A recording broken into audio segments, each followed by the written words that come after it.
സിന്ധു കൃഷ്ണയുടെ കുടുംബം വീണ്ടും വിവാദത്തിൽ ആയിരിക്കുകയാണ്.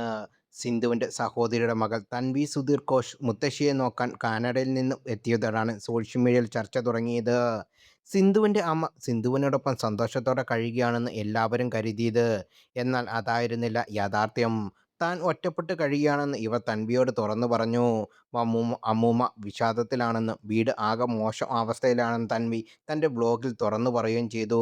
ഇതോടെ സിന്ധു കൃഷ്ണയ്ക്കും മക്കൾക്കും നേരെ ചോദ്യങ്ങൾ വന്നു. അഭിപ്രായങ്ങൾ വ്യാപകമായി വന്നതോടെ തൻവി കമന്റ് ബോക്സ് ഓഫ് ചെയ്തു. ഇതോടെ വിമർശിക്കാൻ സിന്ധു കൃഷ്ണയുടെ കമന്റ് ബോക്സിലുമെത്തി. വ്യാപകമായി വിമർശനങ്ങളും പരിഹാസങ്ങളും സിന്ധു കൃഷ്ണയ്ക്ക് വരുന്നുണ്ട്.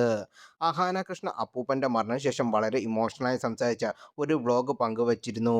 ഇതിന് നേരെയും ഇപ്പോൾ വിമർശനം വരുന്നു. കമന്റുകളിൽ ഒന്നിന് അഹാന മറുപടി നൽകി. സത്യമറിയാതെ ആളുകൾ പെട്ടെന്ന് ജഡ്ജ് ചെയ്യുന്നത് നിരാശാജനകമാണെന്ന് അഹാന പറയുന്നത്.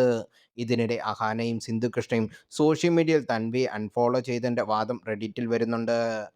പാവം അമ്മയെ അവിടെ ഒറ്റയ്ക്കാക്കി ഇവിടെ അടിച്ചുപൊളിച്ച് ജീവിക്കുകയാണെന്ന് എന്നിട്ടെങ്ങനെ തോന്നുന്നു നിങ്ങളുടെ ഇങ്ങനെ ചെയ്യാൻ? കഷ്ടം പാവം അമ്മൂമ്മ. കർമ്മ തിരിച്ചടിക്കും. എല്ലാവരും മത്സരിച്ച് വീഡിയോ ഇടുന്ന സമയം വേണ്ടാലോ അമ്മയെ ഒന്നും പോയി നോക്കിക്കാണാൻ. പാവൻ തൻവി കാനഡയിൽ നിന്ന് വരേണ്ടി വന്നു എന്നിങ്ങനെ പല കമന്റുകളും വരുന്നുണ്ട്.